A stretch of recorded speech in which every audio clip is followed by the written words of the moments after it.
guys, it's Melanie, and today I'm going to share my review and swatches of the Kat Von D Shade and Light Eye Contour Palette.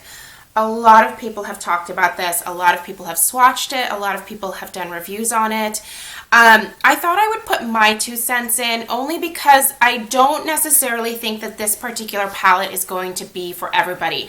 And I'll get into that once I get into the review portion, but first let's just kind of talk about the palette and go through the swatches. So it does come in a box, obviously. It does come with a little lookbook to help those of you that are maybe a little bit newer to makeup. You know, it gives you some instructions on how to contour your eye and how to use the different quads that are contained within this. So that is kind of nice. Packaging overall, just, you know, very cool presentation. It's very Kat Von D. The design on the front of the cardboard package mirrors the design on the box. So it's nice and consistent. I'm big on branding. So I like to see when things are very consistent and just well thought out. And you can tell there was definitely some thought put into the packaging. So the palette itself is magnetic. It is that heavy duty cardboard. When I travel with this, I anticipate that I'm probably going to wrap a rubber band around this just to make sure that this doesn't pop open in any kind of way. I tend not to like when palettes are magnetized like this because the palettes usually aren't the magnets within the palettes usually aren't very strong. So that's a little bit of a con for me, but not a big deal. On the back, it does give you the names of the shadows, and I'm not going to lie, some of them are a little bit hard to pronounce, so I'm going to try my best when I give you guys the swatches. But there are essentially 4 quads in here. That is how this is divided up for you. So there's a warm, a neutral, and a cool quad. And you do get a nice sized mirror on the top here, and I'm sure you guys have all seen this. So you've got your warm, your neutral, and your cool. At least that's how I'm seeing them. So I would definitely think, to me, this was like the cool one. This is the neutral. This is definitely the warm. So anyway, let's go ahead and do some swatches. So I'm going to swatch across the top row first and then across the bottom row. So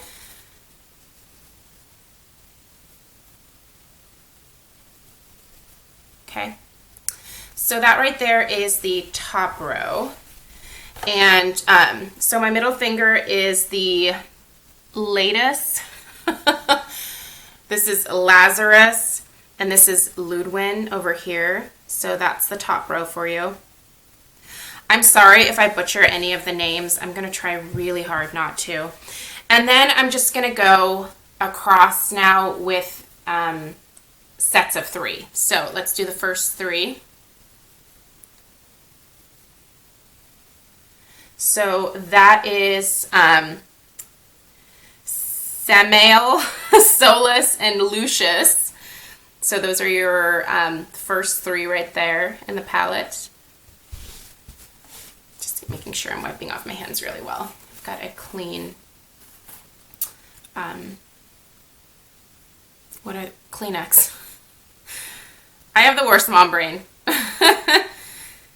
These next ones are particularly dark. So next we have Celeos, Shax, and Liberatus.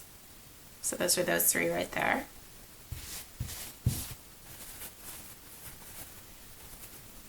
Ooh, that black is really pigmented.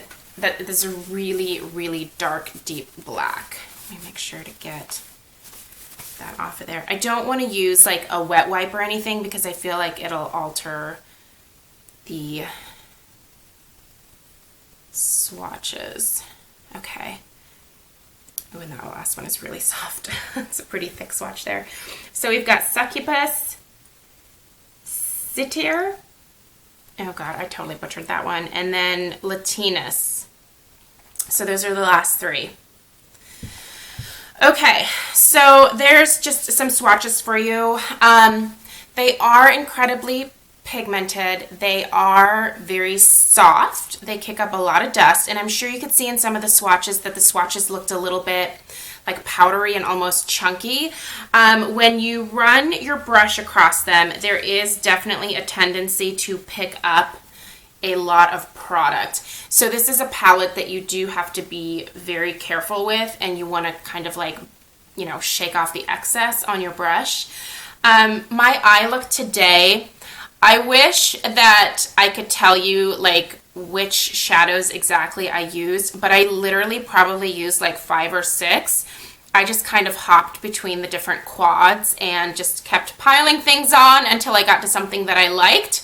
So I think that's kind of the fun thing about this particular palette, and with them all being matte, it's very easy to blend all of the colors together and to come up with something really unique.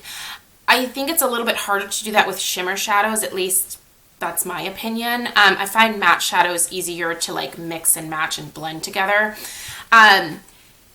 With these, okay, so let's get into the reason why I don't necessarily think this is going to be a palette for everybody.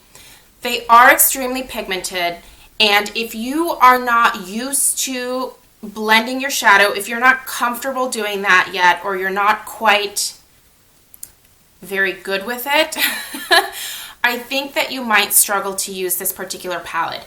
It is absolutely gorgeous and I love it, but I do have to admit that this takes me a little bit more work to blend out than some of my other matte shadows, like my Too Faced Natural Matte or the Tarte Tartelette palette. I find those are extremely easy to blend out. They don't take me nearly as long to achieve the look than this does.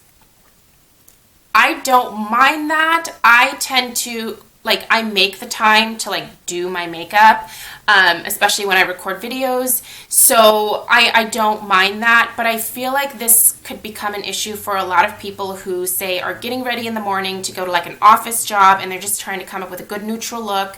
There's some great neutral colors in here, but they're extremely pigmented colors and they are powdery colors, and you're going to have some fallout and you're really going to have to work to blend those suckers in. So that's why I don't think it's necessarily going to be the easiest palette that you could ever pick up.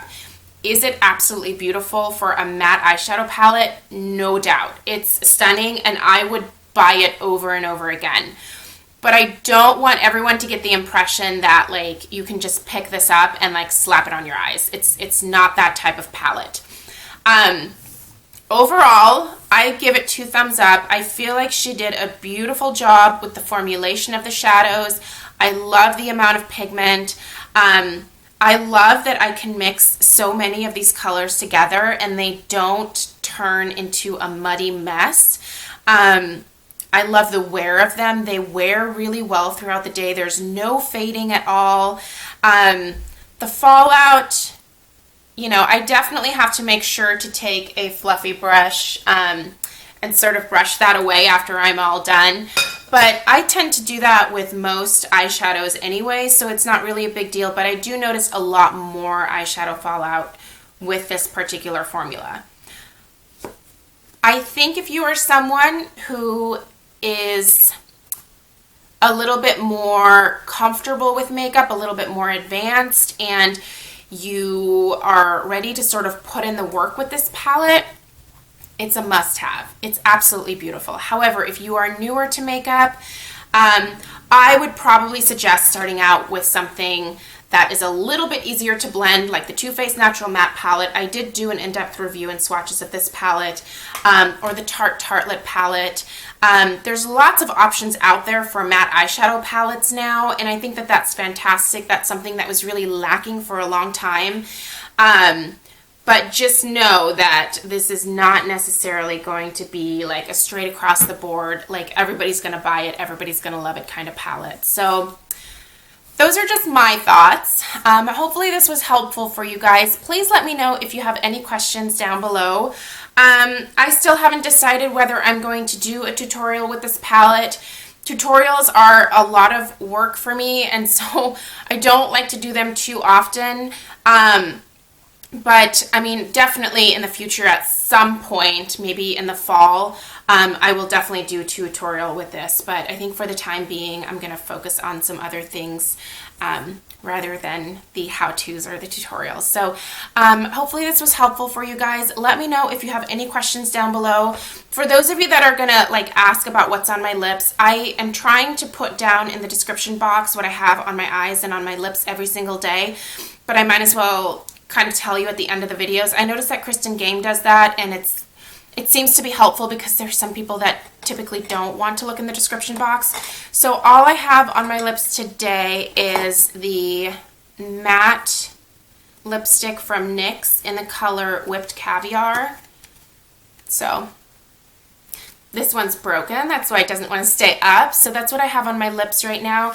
And then I just topped it with a little bit of NYX Butter Gloss in Creme Brûlée. So that's the combination that I have on my lips. I will also list it down below for you, and I will link where you can get it. So if you want to, you can go check it out there. So again, let me know if you have any questions down below, and thank you guys so much for watching. Bye.